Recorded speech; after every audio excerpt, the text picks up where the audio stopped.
would like to say, Rachel, I think the emotional regulation, that 90-second drill really was fantastic. I mean, dang, I was just going out of my mind. And I really worked hard on that aspect of your program. And of course, that's one of the first tools that you gave me. And it took some practice because, you just, Mark, there's certainly questions I could ask, and I probably will as we go. But really, sure.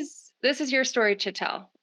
So where would you like to start? Well, I don't know really where to begin, Rachel. I mean, I guess, it's finding out how about your program and where I was at was, a game changer for me. I was in a horrible, horrible spot in my life. My wife had just served me papers, and while that wasn't completely out of the blue, it was a shock because as you've heard many people talk about, and with your clients, that it's never an easy thing when you get served divorce papers, and I'm a fairly religious person, and I take my vow pretty seriously, so that was a shock. I had to grapple with that for a couple of days, and eventually I ended up moving out of the house because it was just too much friction, too much tension there. And for a couple of weeks I was in a really bad spot. I leaned really hard on my daughters, my 4 growing daughters, and they really rallied around me, but I needed something else. I just needed to figure something else out because I didn't want to burden them with this emotional state I was in. So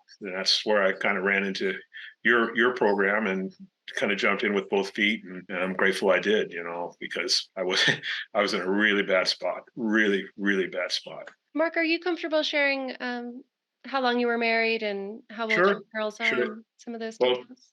yeah, I was married 37 years. I'll be 38 in December, so a long time. I'm 65 years old.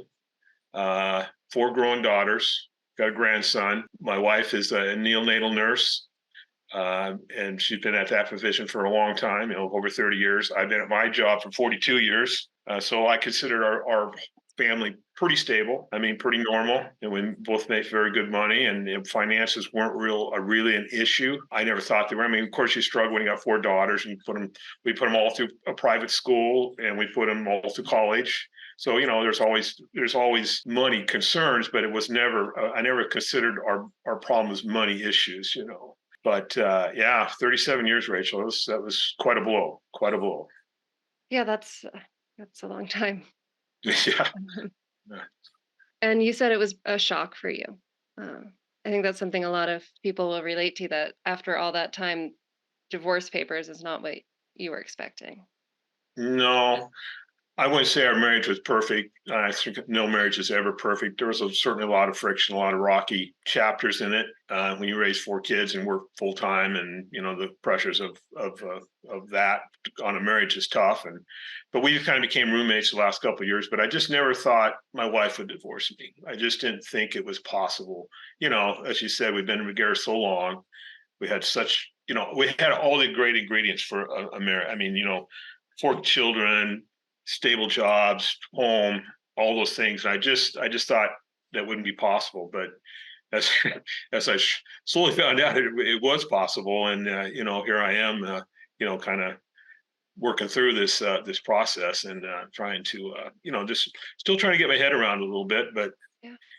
reality set in, and I just I got to figure out what I'm going to do with my life going forward. But yeah, it was a shock. It was a real shock. Mark, you can go as far into this or not as you want to, but Sure. um, you talked about kind of being in that hole afterwards, right? And the shock of that. Right, right. Um, as much as you like, can you tell me a little bit about what that was like for you?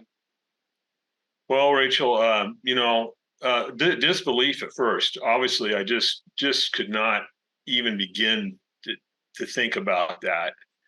Uh, I'm married for life. I know all those things you talk about, those fantasies that society builds, uh, you know, happily ever after and all that stuff. I really bought into that. I mean, I really just believed it. My parents never divorced. Her parents never divorced, even though I don't think either one of those marriages were very good. I mean, I know my parents' marriage wasn't right, but I just still bought into Stay that together. yeah, just you just stay with thick and thin, do death till you part. Yeah. So the disbelief was really the first thing. Then this reality, what's happening. I mean, wow, I could be what am I going to do? Where am I going to go? Yeah, I'm going to be alone the rest of my, all those emotions you go through. And I moved out of the house after about a week, and things kind of lined up for me. And I fortunately I had some friends kind of help me out with a place to stay, a townhouse to rent, which is fine. It's not home, but it certainly gets a job. So I got out of the house, but then being on my own for first time in 37 years, it really set in. It really sank in that this is real, and it was painful, very, very painful. And I just felt I didn't have a clear grasp of what my future is going to be. And then, of course, you get into this divorce thing, and it's a whole another animal in itself. I mean, the courts and the attorneys and attorneys are just jackals. They just they all care about is getting paid, as far as I'm concerned. They don't really have any empathy for the situation you're in. They're doing their job. And you're in such an emotional state. To defend yourself from that is not easy to do. It wasn't easy, and it's still not easy. I'm in a little bit of a limbo now because our court date is until February, but so I got a little relief from that. But that was pretty intense. I mean, you got to get an attorney, got to go through all that crap, and then you're trying to just deal with that, and then the fact that you're divorced and you're living in a strange place, and it was pretty intense. I mean, it was I had never been through anything remotely close like that, and I was in a bad spot and just didn't know really what I was going to do or how to even get my head around all that. So that's just something about the way you described it, Mark, the combination of what you're going through emotionally and trying to deal with, and then having this whole legal process kind of thrown on you that's not a supportive, empathetic space in any way. And it really is like when you're the least capable of handling it, right? Because you're trying to just survive what happened. Right. As I mentioned, I have 4 great daughters, and they are great daughters. They're all grown, and they really rallied around me. If it wasn't for them in that first month, I'd have been, I don't know what. I mean, you talk about suicide rate for men and all that. I know it was there, but I was hurt, and I just they rallied and kind of pulled me off the cliff a little bit, but and I'm grateful for that. But I just knew that I can't get them in the middle of this thing. It's a tug of war. They love their mom, they love me, and I just can't. I just got to find another venue or outlet to deal with this if they can. And you lean on friends, but I'm just the type of person that's not going to just be going to my friends and telling them all this. They got their own lives, and they'll pat you on the back and tell you it's okay, you can get through it, you're strong and tough and all that stuff. But they have no idea. They just have no idea what you're going through. So there's only so many times you can talk through it. You start rolling their eyes, and then they'll avoid you and they won't be around you. And I have good friendships and strong friendships. I didn't want to abuse my friendships, and I want to make sure they're intact down the road. And I know if I run into them and they're thinking, oh, here we go again, we're just going to bring that topic up again.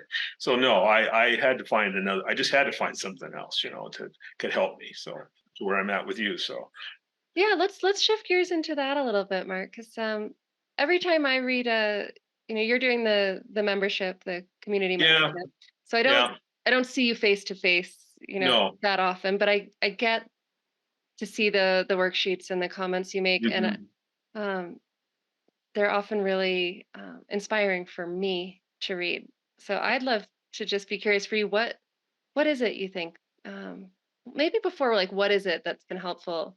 Can you describe some of the changes that you've experienced? Well, I will tell you, because you asked for improvements on the other day you sent us an email, hey, Mark, or my customers, how can I improve? What I would like to say, Rachel, I think the emotional regulation, that 90-second drill really was fantastic. I mean, I was just going out of my mind. And I really worked hard on that aspect of your program. And of course, that's one of the first tools that you gave me. And it took some practice because, you just everything's going to happen.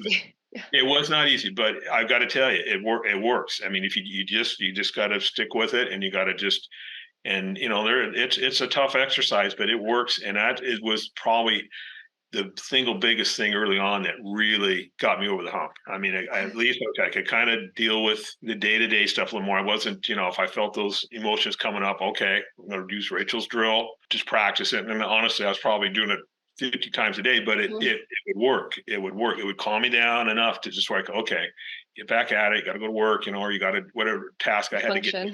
Yeah. Yeah, it functioned. That's absolutely right. Because it would have been really easy for me, to get into a really bitter and angry state. And I think I told you early on, I really made up my mind finally once I kind of grasped what was going on that I'm not going to be a bitter and angry man. I got to be a better man when I get out of it. I just got to come back on the other side of this a better man. I learn from my mistakes, lick my wounds, and get back on my horse and get in there. But I couldn't do it because I was so hurt, But that tool you gave me initially, one of the very first tools that is in your program, that was a game changer for me. At least got me thinking, okay, I can kind of get my head around this a little better. I could kind of deal with this on a more day-to-day basis. If I were to plug anything for your program, so I'm glad I'm only in step 4. I would think that's one of your key, for me, is one of your key tools. And I just think it might help some other guys because the pain is just unbearable, and if you can just kind of, get under control, you can kind of start moving forward a little bit. So. No, thank you for that feedback, Mark, because I think your desire to not feel bitter, right, to not go down that path is, I think, part of what led you to the program in the first place. Right. But I think for a lot of people that bitterness is necessary because it's the only thing that kind of shields you from that emotion if you don't have Yes. other tools. Yes. I would agree with that. And yeah, I'm bitter because I was bitter, and it still comes up once in a while, but I'm not as, I've just accepted. But bitterness is part of that. I mean, bitterness does kind of get you through that because you got to kind of, I guess, justify what the heck's going on and kind of got to get mad about it a little bit, and and what the heck's going on? Why my better half's doing this to me? And you do all the questioning, but I could get bitter real easy if I wanted to, real bitter. 37 years and put everything I had, and did my You could best. go down that. Yeah, you could really go down, and it would to me it would be so it would just be it wouldn't help me. It wouldn't help me get where I want to be, and if I hung onto that emotion too long, and I made up my mind early on I was going to let that go, but definitely bitterness at first, no question. When I was moving out of my house into this really small little townhouse, I was pretty bitter, pretty darn bitter. So, but it's that's moving beyond that now. I'm gonna, I'm not, as I said, I'm not gonna be a bitter man. Just not gonna do it. Just not gonna do it. Got too much to live for. So, Mark, could you tell me a little bit about that? Where is it? It sounds like you do have a really clear vision of where you're going. well, you've helped me. There's no question. Your ladders, your step ladders, and your those are good tools. And I'll be honest with you, Rachel. I kind of always know what I wanted in life. And I wanted to be successful at my job, and I have been. And I wanted to raise a family, and I've raised 4 great daughters, and my wife and I raised 4 great daughters. Had a home, had financial security. So I kind of thought I was on that path. But I realized there's some tools that I really have been missing in my, communication skills, ability to regulate I get stressed out, and I'm not trying to disparage my wife or throw her under the bus, but she's a very blunt and to the point person. And sometimes when she gets in my grill, I can go off, and not, and I realized reflecting now that, and after, working with some of these, I could do a way better job in some of those areas of my life. So those are things that I'm hoping to improve upon with your program. I mean, just better. And you've got a lot of good tools in there. It's just, I realize I'm going to have to go back and do a few more of these, repeat some of the stuff just to, make sure I got it down, because there's a lot of good stuff in there, and there's stuff that I know I can, learn a little bit better on. But those are some tools I've got from you, and I'm anxious to get to the other steps to see, what get me on the other side. But yeah, those are just the things I've grasped from your program that are going to my next relationship. If I get another chance, I'm going to make sure that I'm, dotting my I's and crossing my T's this time, and got these things I know I'm falling up short on, and don't let that happen again. That's a goal of mine too. Just be a better man when I get to the other side. So Mark, you've mentioned a lot of the tools in the program, and there's so many. Um, Yeah, but there are a what lot. stands out to me talking to you is you're so clear. You're like, I'm not gonna go down this path of bitterness. It's there, I could, Mm. but I want to come out the other side of this better. It sounds like really from early on, and I don't know if some of that is for your daughters or quite where that motivation comes from, but you have such a drive to take something positive away from it, or find the opportunity for growth in it. Well, I think if a person doesn't take that approach, what living, I mean, going on, if you're not going to, hey, I'm not telling you anything you don't know, but life is tough. And if you don't learn from your mistakes, and if you don't try to better yourself, I mean, that's what I preach to my girls. I mean, I have 4 daughters, I love them all, but they've all, had a little drama in their life, so to Sure. speak. And, you just got, hey, sweetie, you got to get back in there, man. You got to just dust yourself off and get back on a horse and get back in there. So that's what I've always tried to convey to my daughters. And if I didn't do the same thing, if they saw me not practicing what I preached, because I believe that, I'd be a hypocrite, or I would be, so I do it for my daughters a lot, but I'm doing it for me too. I hope I get another chance. I'm not going to get another chance with my better half. I just don't think that's going to happen. I just don't think that's going to happen. I believe she's just made up her mind, and for a variety of reasons that she just wants to move on. And so if I get another chance, I got to make sure that I'm getting back on my horse, doing the work, and practicing what I preach, so to speak. And I told you I'm on a mission. I really am Yeah. on a mission here. I really am. You are, and Mark, I just want to acknowledge that I think that mindset, that attitude, is a huge part of the results you're seeing. Because Yeah. I can share tools, I can share strategies, but Yeah. you've embraced it, and you've got the commitment, and that's what I do consistently see in this program, is that the people that say no, like, I'm not going to let this be the thing that beats me. I'm gonna rise up. I'm gonna make a change. Right. They and I think honestly, whether it's my program or something else, with that mindset, you're gonna find your way there. Well, you could probably edit this part out, but I just want to say, those community chats we have once a month, I think they're fantastic. Now, I've only been a couple of them just because I just get home late. I work till 5 and or 6, and I just can't make them all. But the couple I've been there, and this probably should stay between me. I've realized too, Rachel, that there are a lot of guys worse off than me. I mean, there are some guys that really are hurt, really hurt, and they're really. And then I read your form. You got where those guys can write it. And I just kind of thought, I could be one of those guys pretty easily if I wanted to, I mean, because there's a lot of anger, there's a lot of bitterness, and with some of those poor fellas, and that kind of motivates me too. I don't think I'm the Lone Ranger, so to speak. I think there's other guys that are way worse off, and I don't know their situation, but I could just sense that I hope that you can help them. Okay, you've helped me. I hope that they'll embrace, or try to embrace it, maybe the way I have, or the way like a lot of the other gentlemen that are on there. There's a lot of guys that they really have embraced it, and they've really turned a corner, and they're getting on with their life, and it still hurts, and they know that, but they're doing a really good job. And I hope those other fellows that are hurting and can get there, can see that there is value, and there's an opportunity to make something, find a silver lining in all this, if that's possible. No, I'm glad you bring it up, Mark, and whether we leave it in or not, we'll see where we go with it. But Yeah. something that I'm hearing from you a lot today is this is a shock. This is huge after 37 years. Not easy, devastating. But you do have. It sounds like you have a lot of healthy, strong relationships in your life. You've got your daughters, you've got Right. good friendships. One of the patterns that I'm seeing in this work is that kind of the ability to access the hope or the determination early on. Like you had it like from the beginning. You're like, I'm on a mission.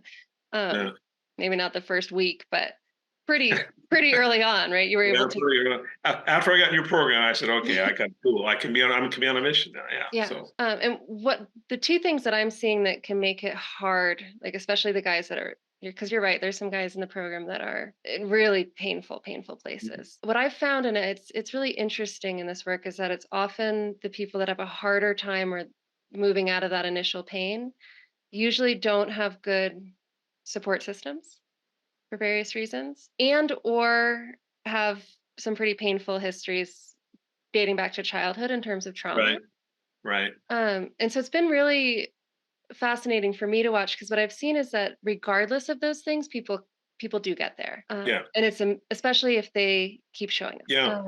But what I do find is, and I offer the two levels of support. There's the monthly membership, like you're Right. doing, that's really you're doing it. Like I'm Well, offering videos, yeah. but there's not a lot of support from me in it.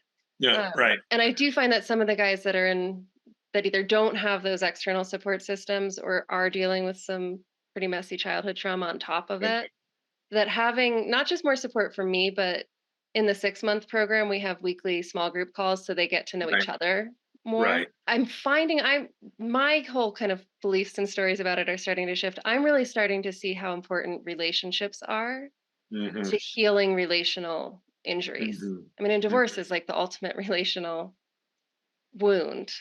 It's Um, terrible. I had I've buried a younger brother. My father's passed, and and I can't even. This is even, I had a very serious health issue 15 years ago, and I've dealt with that. But this divorce is by far, I can't, by far the most painful thing I've ever gone through. So I can't. There's nothing that even compares to it. So yeah, there's. Mark, It's a. how long has it been since he moved out? It's been almost 7 months now. 7 months, and no contact from her whatsoever, other than couple snarky text messages, about bills, and so that's added to it a little bit. In my last day there, so moving people are kind of helping move what few things I got out of the house out. She says, "Don't worry, it'll be just fine. We'll be meaningful and we'll be friends and all this stuff." And I'm thinking, what the hell? That's not going to happen. I mean, you don't even talk to me, So I've come to that realization that that's just not gonna happen, and that's painful to me. That's really painful to me. So anyway, Yeah. Well, I mean, 37 years with somebody, that relationship has so many aspects, right? It's not right, just this right. romantic partnership, it's a Yeah, there's a friend. lot. It's probably It's the closest friend. yeah. So anyway. Mark, what would you tell somebody who's where you were 7 months ago? Would you have any words of wisdom or encouragement for them? Well, uh, yeah, I probably have a lot of words. There's a wide range of. It's just a wide range of emotions, Rachel. You Yeah. deal with these poor guys all the time, and these fellas that are really struggling.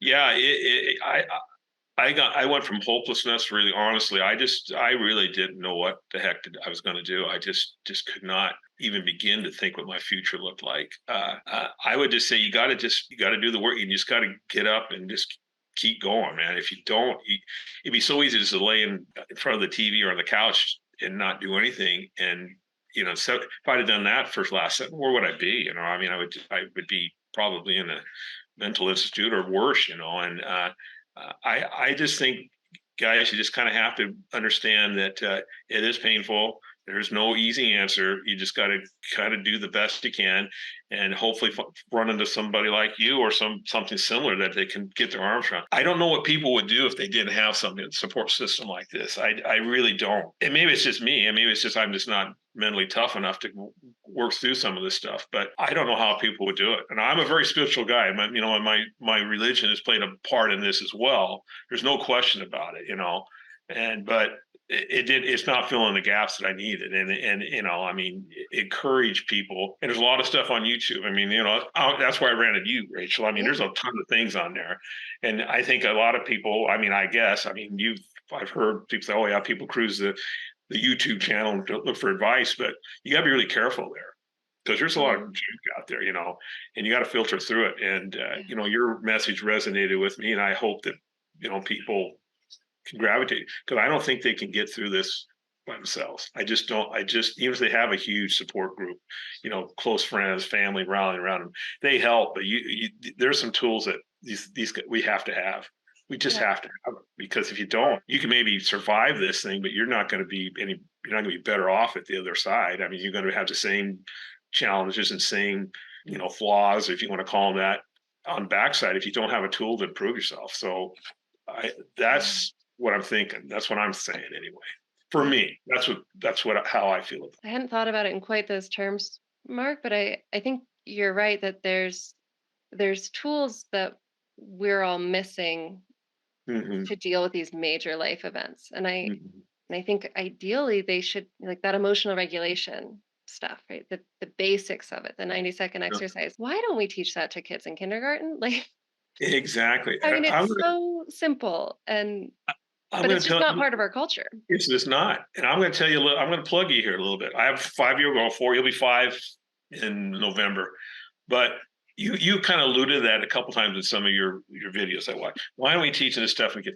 I got to tell you, I'm working on it with him. I mean, hey, Are dude, you? what's going on? Hey, you're a little angry. What? Tell me about it. Let's get this out. And I think you're right. Why aren't we? And then we just got this society that is just stressed out and mad and angry, and they can't deal with their, this. And why aren't we teaching that stuff? But you're onto something there. Again, of all the tools you've given me, that is That's the been one. the one that's really made the difference for me. I just for what it's worth. I mean, the Yeah. rest of the stuff's really good too. But you asked me, okay, Mark, find one bullet, one thing that really got you going, and that by far, by Okay. far, just learning how to use that tool. And I've no one's ever taught. I have a lot of friends, not a lot of friends. My friends have been through a divorce, and they'll say, "Oh God, I'm still hurting. Oh God, it was so painful." And I kind of said to myself, "There's got to be something that can get somebody through that mess they're in, and that mental stuff." So if you want to plug something, that I think that's something you really ought to emphasize. To go for. Yeah, because it's immediate. It's not okay. I got to go to step 4 to learn how to regulate my emotions. Oh, that's the first tool you gave It's like me. triage for your Yeah, emotional. exactly. Yeah. Perfect. Yeah. But it's right there and it's immediate. And it's a concept and a tool you can work right now. And once you can kind of get that, then you can embrace these other great things that you're trying to teach all of us. And I think from a marketing standpoint, I don't know how what you're, but you decided to say, I've got a really good tool here that can help you guys get through this first initial stages of this. Yeah, deal with this because I mean, you mentioned it earlier. You really can't do much when when that pain is unbearable. You just go into fight or flight, and so much of our brain is just not. You're paralyzed. It paralyzes you. It totally paralyzes you. And then you're supposed to make like really critical decisions about your finances and your future, and I think that's where so many guys do get in trouble later Mhm. on because they kind of come out of that paralyzed state and they're like, "Well, what happened in the last Exactly. month or There could be year?" a way worse spot than they were in when they began, financially or emotionally, or just, their whole life is really turned upside down then because they just couldn't function in a critical stage in this process. They just could not. We're dealing with too much stuff, just overloaded them. So anyway, that's a good tool. That's a good tool. Well, thank you, Mark. It's helpful feedback for me. There's been a question kind of tickling my mind. It might not be something you want to talk about, and that's Sure. fine. It's pretty personal. Well, this is all pretty personal, but you've mentioned your religion and your spirituality. Hmm. And that's a comment I hear a lot, especially on YouTube, Hmm. from guys who are like Sure. trying to reconcile the divorce with their religious beliefs. Are Sure. you open to speaking to your Sure. experience with that at all? I'm fine with that. Absolutely. I'm not ashamed of it at all. I'm proud of it, in fact. So go ahead, Yeah. fire away. Yeah, I'm curious for you, Mark. How have you been? And maybe I don't know if you're there yet or not. How are you reconciling the divorce with your spiritual beliefs around marriage and what marriage Well, is? I'm a Roman Catholic, and and I wouldn't say I'm a diehard Roman Catholic, but good Catholic. I try to, and this is going to be a challenge for me because the Catholic Church absolutely does not tolerate divorce. They just do not tolerate it. I mean, you can divorce, but it's a big deal for the Catholic Church, and I'm having to deal with that because if I were to get in a serious relationship again, if I wanted to remarry, it would Mm, it would be a real I'd have a real problem with the Catholic Church. I have a real problem with. okay. So I haven't reconciled with that yet. I mean, if I want to be within my faith there, that would be a problem for me, and it's going to be a challenge. I hope to get in another relationship. I don't want to live alone. I like being a father. Those identities. She said I like being a husband. Mhm. I really relish that role. It's just something. But I could have a problem. I could have a real problem with the church. So that's going to be a challenge for me. In other denominations, they don't. It's not that big a deal. But those Yeah, damn you're like, Catholics, man, they got all these hard, fast rules, and you can't deviate from them. So have you found the community itself supportive? yes, Yeah. I've reached out to them. There's a lot of. I joined a group at the suggestion of some people I go to church. It's a singles group, and are they're obviously divorced because I've gone to a couple of meetings with them, just because I said I got to get out, I got to meet some people, Yeah. I got to get out of this place, this house I'm at, or this apartment, because it's driving me nuts. And yeah, they're grappling with that too. I mean, they're in kind of the same boat. What do you do? And if you want to have a future with somebody else, you're supposed to be celibate and single the rest of your life. Yeah. And that's kind of where we're boxed into right now. So, but yeah, it's there's some other people that I hang out with, every other Friday with, and they're in the same boat. Same boat. It's kind of interesting, really. I never even considered it until I got in this position. that that's a challenge for some of these people. They got a real problem there. So And how do you start to navigate it? Yeah, I've come across it in a couple different faiths, Catholics, but also Islam, yeah, sure, Orthodox Judaism yeah, has a lot of beliefs around it. I yeah, had a Mormon client at one point. That's another. yeah, Yeah, there's yeah. it's It's a just whole nother level of another layer, man. thought It's work, another emotional layer. work. Yeah. It's hard to plot your future, really. I mean, I'll Right. be candid with you. If I do were to find somebody else that would, give me a second chance, what would I do? I mean, Yeah. so it's just another layer that I hadn't encountered. I mean, I'll just have to deal with that down the road. So I got more pressing things now, but it's in the back of my mind now. There's no question about it. It's in the back of my mind. You're very good, Rachel, at saying, hey, we look for the future. We want to have better relationships. You want to be looking for that special person out there, they can give you, you can reconnect with. And I think, well, that's great. And I'm working on all those things, but hey, what if I do? What do I do now? What would happen? How would I deal with that? If I really want to be true to myself and my faith, so Right. How can I be true to both needs, right? To yeah, my faith and that connection, but also to my need for the human yeah. relationship. Yeah. I like the optimism you give people, though, that look to the future, but use these tools to better yourself and look to the future. What is your vision for yourself? I think that's so important. It gives a person hope, and it gives a person something to look forward to. I mean, you go through this pain and you're doing all this work, and this is You're looking work. backwards the whole time. Yeah, yeah, you are. It's your rearview mirror, but I'm really trying to take the rearview mirror off my windshield. I really am. I just don't want to throw it out the window. I don't want to look in the rear. I'm going forward, but you're that part of your program, that part where there's what do you got, what's your vision looking, what do you got, it's Mm. hope. It's hope, and that gives me hope. And I think, and you alluded to it the other day in your email, it's all about hope. If you don't have hope, or a sense that you're going to be okay, if you don't believe it, you're never going to be okay. So hope is what that part of your program is giving me. I can hopefully find somebody else. Mark, but maybe it's part of your mission that you're on here. But even as you talk about it, you're like, yeah, it's here in the back of my brain. I'm going to have to reckon with this at some point. Um, Yeah, I really am. but I hear just, I don't know, your voice, your body language. I hear more curiosity and hope and questions than I hear like despair or it's irreconcilable or there's not an answer. It sounds like you're holding at least the hope or the possibility that there is a way to be true to your faith and be true to Yeah, your I'll have to work at relationship. it, though. Yeah, I'll have to work at it. There's going to be no reconciliation with my better half, my wife. That's not going to happen, and I don't really want it to. So yeah, if I want a relationship or want more than a relationship, a marriage, that's absolutely going to You're gonna have have to. to find your way. I'm going to have to figure a path for that, and Yeah. that will not be easy if I want to, as you said, be true to my faith. So I gotta, yeah, gotta work on that one. I'm glad you have a community that's you can talk it through with Yeah, people that are dealing with something similar. yeah, I like hanging with them because we do have a couple things in common. One, our faith, and then the situation we're in. We're all grappling with Yeah. this divorce thing, and so yeah, it's good. We talk a lot about what we're going through and how we're dealing with it. Divorce is very lonely, though, Rachel. It's a very lonely uh, existence. I mean, you have a lot of friends, and I do have great friends. I have great daughters, and work keeps me pretty occupied. I have great coworkers and a lot of young guys that work for me, and I mentor and help. But I come home at night, and it's really tough.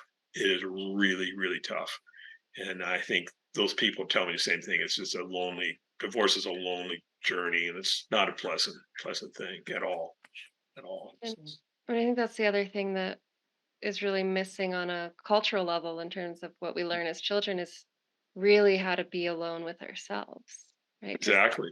now you're forced to do it, but you've never maybe really done it, and what you find in No, there can be pretty painful. pretty painful. Pretty painful. A lot of time to think. A lot of time to think about a lot of stuff, you know. Yeah. And I think I alluded to you earlier on too that one of the bigger emotions that I'm dealing with right now is regret. I have a Yeah. lot of regret, and you kind of talked to me a little bit or email me back, which I really appreciate. Come to peace with that.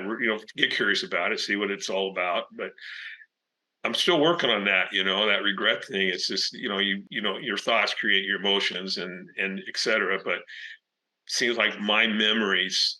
My thoughts are about memories of my marriage, of good things and bad things. But when I get those bad things, I just get this regret thing, and it's just overwhelming me sometimes. So There might anyway, be some self-forgiveness work yeah, to be working done. on that too. Working on Yeah. that too. So, That's the problem, right? There's so much that has to yeah. be confronted. Mm, And Mark, we can talk about this, as well by email or in the program too. But when you get into the regret and you're mhm, being curious with those feelings, really try to look for the positive intentions. mhm, Like when you did whatever the thing is that you regret, right. if that's been my experience, that if you can really see and understand what that version of you, that past you was trying Mhm, to do, yes. um, it doesn't mean that the thing was okay that he did, Mhm, but it's like a little seed of compassion for who he was when he did it. That's what I've found to be the most realistic way of working with regret, because the reality is we're probably never going to look back on that thing and say, gosh, so glad I did it that way. yeah, Right. right. Yeah. But we can look back on it and be like, oh yeah, I can love the person I was then. Yeah. You told me that in the email, and I have, and that helped. That I mean, That's hard. you do the best you can in the situation, and I do realize that in the situation when I would lose it or say inappropriate things. The intention was never bad. It was just I I had perfect intentions when I went into that situation, and it just overwhelmed me, and I just lost my crap. So Yeah. I struggle with it too, Mark, and myself, and working with you guys, that, if I can go back to that moment of the thing I regret and find compassion for me, it's usually rooted in, well, I didn't know a better way, right? exactly, I didn't have the emotional regulation tool. I didn't. exactly, And exactly. so for me, sometimes then I get angry, Yeah, because if I'm not angry at me, well, then why the hell is the system like this? And why didn't we learn this? And why is it? So yeah, yeah, I wish there were more like the magic tools that just like make the regret yeah. go away, but it's Yeah, complicated. well, it's a process. I understand Yeah, that, and you're right. Forgive yourself is going to be that's the next thing in my it's a process. toolbox of checks thing to do. And I got to give myself because I can't forgive myself. I'm never going to be able to be the person I want or love the next person. If I can't love myself, I'm not going to love the next person or my daughters the way I want to or my grandson the way I want to, whatever. So I'm working on that one, and that's high priority on my list right now. Real high priority. So. Yeah, all of this, I think, Mark, it's hard work, and thank you not only for talking about it, but for just embracing the work, because it's not easy to just keep showing up and doing it, and you've really done an amazing job of that. Well, thank you, Rachel. I owe you. I really do. You're kind of like my hero. I tell my girls, like, "Gosh, Dad, what's going on?" And I said, "Well, I'm working hard at it. I'm just this gal that kind of she's been giving me some just tools to work with, and so they see a difference, So I tip my hat to you. What you do, you're helping a lot of people, Rachel. Okay, and I think I tell my girls all the time, if you can go through life and help people and give back and make a difference, that's what life's about. I mean, what better satisfaction you get in helping other people, and you help other people. I know I'm speaking for myself, but I know you've helped. I just read the forum, and you've helped all these people. So you need to pat yourself on the back. You really do. It's good stuff you're doing, and you know, I commend you. Because there's just not enough resources for guys like this. No, I oh my there God, just isn't. There just there's is not. not. So you pat yourself on the back when we're done here, okay? Thank you, Mark. Okay. Yeah, I mean, this is not, where I envisioned my work in life being. And it kind of came in a bunch of roundabout ways to be men during divorce, right? I'm Yeah. not a man and I'm not divorced. It is working, especially with people like you who are just so willing to do it and show Yeah. up and do the hard things. It is so inspiring and hopeful, and I Yeah. do.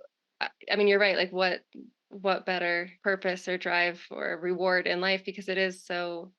Um, I learned so much. Yeah.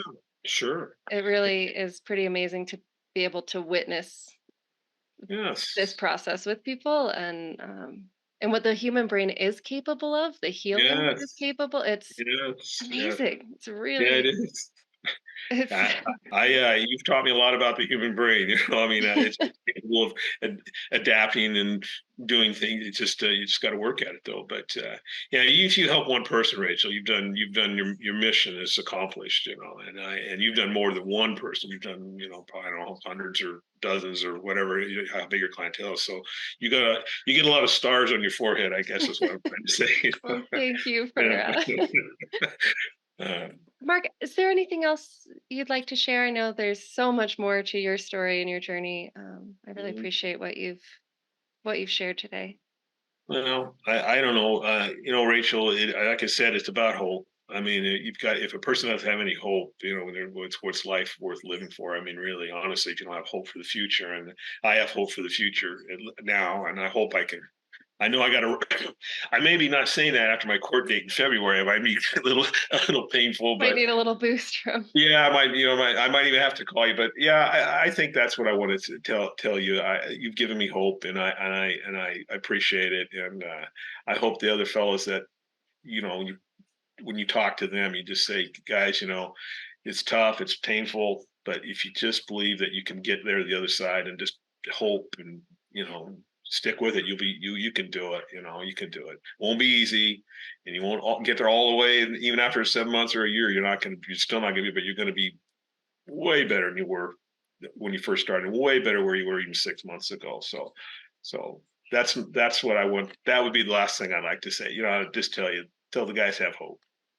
Thank you, Mark. That's the motivation for this particular sequence of Mhm. videos, is to try to put that message out there, like that it is possible. And I think seeing it and seeing somebody who's living it the same way they are, I'm hoping that will help inspire more hope. Yeah. So thank you Well, again for doing this. you bet. Well, keep up the good work, dear. Okay. Okay. All right. Thank you, Mark. You And bet. Thank you, Rachel. Have a enjoy the good rest of evening. your afternoon. You too. Okay. Thanks, dear. Bye bye. Bye bye.